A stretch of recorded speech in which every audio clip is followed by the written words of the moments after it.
ये दोषों से कुलग्नानाम, इन कुलघातियों से उत्साहजन्ते, ये कुलघाती पैदा हो जाते हैं। माने जब वर्णशंकर हुए तो वर्णशंकर कैसे हैं? कुलघाती हैं। कुलघाती माने कुल की परंपरा का घात करने वाले हैं, और जो धर्म का जो है मार्ग उसको जो है उसको उखाड़ फेंकने वाले हैं। उत्साहजन्ते जाति धर्मा, इसके कारण से उनका जाति धर्म और कुल धर्म जो है मिट जाता है। और ये शाश्वता, पहले जिसको कि सनातन कहा था उसी को यहाँ शाश्वत कहते हैं। ये कुल के धर्म, शाश्वत कुल धर्म जो चले आ रहे हैं, हजारों वर्षों से चले आ रहे हैं, उन कुल धर्म का विनाश हो जाता है। सन्मार्ग पर चलने वाले व्यक्तियों का जो है वो कुमार्ग पर चले गए तो जाति धर्म नष्ट हो गया, कुल धर्म नष्ट हो गया, विकृत हो गए। इस प्रकार से जिस परिवारों में विकृत स्वभाव के दुराचारी लोग, स्वार्थी लोग, दूसरे लोगों को हानि पहुंचाने वाले ये सब पैदा होंगे, तो ये सब क्यों ऐसे क्यों पैदा होते हैं? पुत्र लोग ऐसा क्यों करते हैं? इसका कारण शास्त्र बताता है, क्योंकि इनका जो है कुल धर्म से इनका संबंध छूट गया, इनका जो जाति धर्म से संबंध छूट गया। तो धर्म का संबंध इन सबसे है, कुल धर्म से भी है, जाति धर्म से भी है, और धर्म से जो शास्त्र के अनुसार हर व्यक्ति का जो सामान्य धर्म उससे भी है। इन सब धर्मों का ये अर्जुन जो कहता है, वो जहाँ तक धर्म की इत्यादि सबकी बात कहता है वो अपने स्थान पर ठीक है, कुछ गलत नहीं है। जहाँ कहीं गलती है वो तो दूसरी बात की है, वो आगे चल करके देखेंगे। उत्सन्न कुल धर्माणाम मनुष्याणाम जनार्दन नरके नियतम वासो भवतीति अनुशुश्रुम। उत्सन्न कुल धर्माणाम मनुष्याणाम जनार्दन नरके नियतम वासो भवतीति अनुशुश्रुम। उत्सन्न कुल धर्माणाम, जहाँ धर्म का कुल धर्म उत्सन्न हो गया, मन उच्छेद हो गया, नष्ट हो गया, समाप्त हो गया, तो मनुष्याणाम नरके नियतम वासो, तो फिर उनके कुल में पैदा होने वाले आगे जो संतानें होंगी वो सदा नरक में ही वास करेंगी, क्योंकि उनके लिए धर्म रह नहीं जाएगा, धर्म की कोई मान्यताएं नहीं रह जाएंगी। परिणाम ये होगा कि वो अधर्म में प्रवृत्त होंगे, और अधर्म में प्रवृत्त होने के माने दुख में पड़ना, उसका परिणाम दुख होगा। नाना प्रकार के भय, चिंता, क्लेश, दुख आदि में प्रवृत्त होंगे, यही फिर उनका लिए नरक हो गया। तो नरके नियतम वासो भवति, उनको नियत नरक में ही उनका वास होता है। अनुशुश्रुम, मैंने इस प्रकार का सुना है, शास्त्रों को जो सुना, माने अर्जुन ने धर्म की शिक्षा ग्रहण की है, धर्म शास्त्र सुने हैं, तो कहता है कि मैंने उसमें इस प्रकार से हम सुनते आए हैं। अहो वत् महत् पापम कर्तुम विवसिता वयम् यत् राज्य सुख लोभेन हन्तुं स्वजनमुद्यता। अहो वत् महत् पापम कर्तुं विवसिता वयम् यत् राज्य सुख लोभेन हन्तुं स्वजनमुद्यता। अहोवत महत् पापम, अरे बड़े शोक की बात है कि हम लोग पापम कर्तुम व्यवस्थिता, हम तो पाप कर्म में प्रवृत्त हुए जा रहे हैं। ये सब युद्ध करके, इन सब का विनाश करके, ये जो परिणाम अंत में होने जा रहा है कि सब कुल धर्म इत्यादि नष्ट हो जाएंगे, ये तो बड़ा पाप कर्म हो रहा है। और हम ये पाप कर्म क्यों करने जा रहे हैं? ये राज्य सुख लोभेन, राज्य के सुख के लोभ के कारण से ये पाप कर्म में हम लोग प्रथम हो रहे हैं। हन्तुं स्वजनमुद्यता, इसीलिए हम अपने स्वजनों को मारने के लिए उद्यत हो गए हैं, मन तैयार हो गए, युद्ध करने को आ गए हैं। इसलिए ये धर्म की रक्षा करने के लिए, कुल धर्म इत्यादि की रक्षा करने के लिए हमको चाहिए कि हम युद्ध ना करें। इस प्रकार यदि माम अप्रतीकारम अशस्त्रम शस्त्रपाणयः धातरास्तारणे हन्यो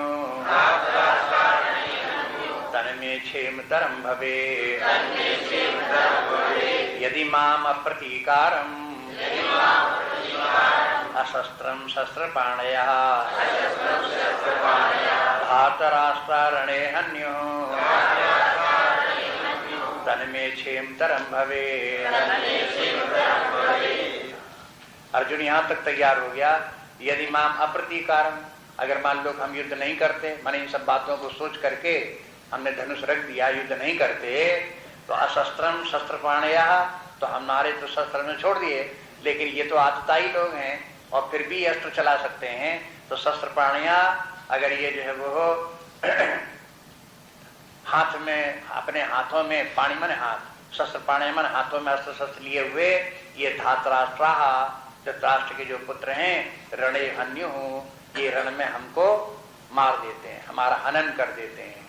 तो कहते हैं क्षेम तरम भवे, तो ये तो बहुत ही अच्छा, चलो एक हमको मार दिया, में छुट्टी हुई और उनको विजय प्राप्त हो जाएगी, लेकिन आगे कुल धर्म तो बच जाएगा, आगे जो विनाश होने जा रहा है वो तो बच जाएगा, एक हम ही तो मरेंगे। तो अर्जुन अपने आप को उनके आतताइयों के हाथ से मरने को भी तैयार है, लेकिन कुल धर्म की रक्षा करना चाहता है, रात अपने बंधु बांधवों को मारने को उद्यत नहीं है। ऐसा कह करके अर्जुन जो वो रुका थोड़ी देर। तब तक संजय जो है धृतराष्ट्र को क्या बताते हैं कि इसके बाद क्या हुआ। तो संजय उवाच एवं मुक्त्वार्जुन संख्ये रथोपस्थोपाविशत् विसृज्य ससरं चापम् शोक संविघ्न मानसः एवं मुक्त्वार्जुनः संख्ये रथोपस्थोपाविशत् विसृज्य ससरं चापम्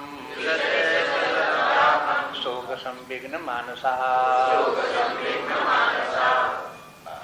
बोले किस प्रकार से अर्जुन ने क्या किया। एवं मुक्त्वा अर्जुन, अर्जुन ऐसे बोल करके संख्ये, संख्य के माने यहाँ पर है युद्ध में, संख्या शब्द जो वो संख्या माने संख्ये, संख्या में, संख्या के माने युद्ध में, संख्या के माने ज्ञान भी है।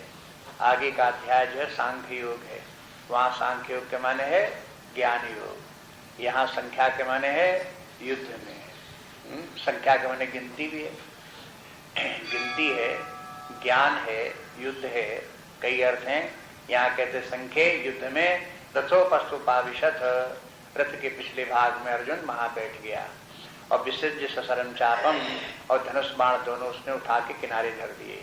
और शोक संविघ्न मानसः, उसका मन बहुत दुखी था, उदास मन सर लटकाए हुए एक किनारे चुपचाप बैठ गया। ये स्थिति अर्जुन की हो गई। माने अर्जुन जो है वो युद्ध से विरत हो गया, युद्ध करने के लिए तैयार नहीं है, और उसके युद्ध के जो दूषित परिणाम हैं वो सब उसके मन में बार बार चक्कर काट रहे हैं, घूम रहे हैं, वही उसने भगवान कृष्ण को बता दिए। तो शोक संविघ्न के मानसा के माने अर्जुन शोक संविघ्न है, इसलिए इस अध्याय का नाम अर्जुन के शोक के नाम से ही इस अध्याय का नाम हो गया। नीचे का भी ये पढ़ लिए। ओम तत्सदिति श्रीमद्भगवद्गीतासु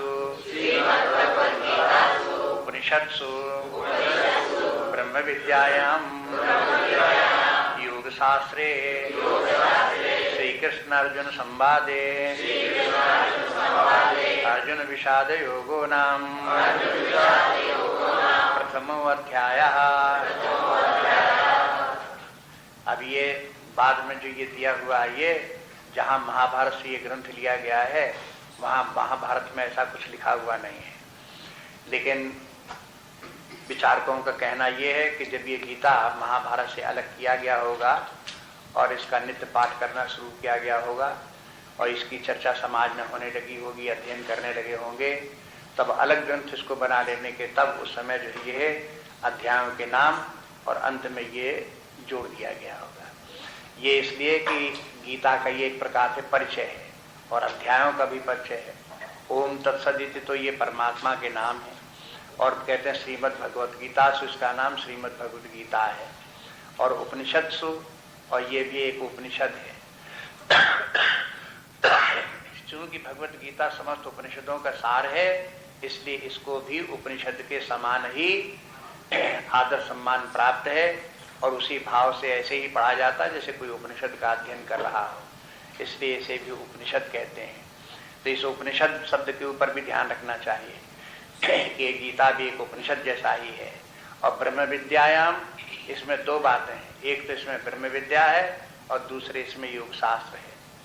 ये ब्रह्म विद्या और योग शास्त्र दोनों मिलकर के अध्यात्म विद्या पूरी होती है। अध्यात्म विद्या के दो पक्ष हैं, एक सिद्धांत पक्ष और दूसरा साधना पक्ष या प्रयोग पक्ष। जो सिद्धांत पक्ष है वो ब्रह्म विद्या है और जो उसका प्रयोग पक्ष है, व्यवहारिक पक्ष है अथवा साधना पक्ष है, उसका नाम है योग। योग शास्त्र भी है, माने इसमें गीता में सिद्धांत भी बताया है और उस आध्यात्मिक विकास की ऊंचाई पर उठने के लिए साधनाएं भी बताई गई। इसलिए जो ये है, दोनों बातें हैं। जैसे कोई विज्ञान होता है तो उसमें थ्योरी भी होती है और प्रैक्टिकल भी होती है, बस इसी प्रकार की अध्यात्म विद्या भी एक पूरा विज्ञान है। इसकी थ्योरी भी है, इसका प्रैक्टिकल भी है। हर अध्याय में इन दोनों बातों का वर्णन है। इसलिए थ्योरी को समझ करके ये समझें कि सिद्धांत क्या है, जीवन का स्वरूप कैसे होना चाहिए, और उसके बाद फिर योग शास्त्र भी उसमें वर्णित रहता है। उसकी तरफ ध्यान दे करके उसी प्रकार की साधना करें और अपने आप को उस ऊंचाई पर ले जाने की कोशिश करें। श्री कृष्ण अर्जुन संवाद है, ये भी बताया भगवान श्री कृष्ण और अर्जुन के बीच में ये संवाद है, उस रूप में ये सब इसका वर्णन है। और ये विषाद योगो नाम, इस पहले अध्याय का नाम विषाद योग नाम इसका नाम अध्याय है और इस प्रथम अध्याय ये प्रथम अध्याय है। इसका नाम विषाद योग क्यों है ये अब अगली बार, कल तो कक्षा होगी नहीं, अब परसों से जब कक्षा होगी तब उसमें इसी बात को लेकर के आगे दूसरे अध्याय में प्रवेश करेंगे कि ये योग क्या है और विषाद योग क्या है, इसको समझें। श्री राम जय राम जय जय राम, श्री राम जय राम जय जय राम, श्री राम जय राम जय जय राम, श्री राम जय राम जय जय राम, श्री राम जय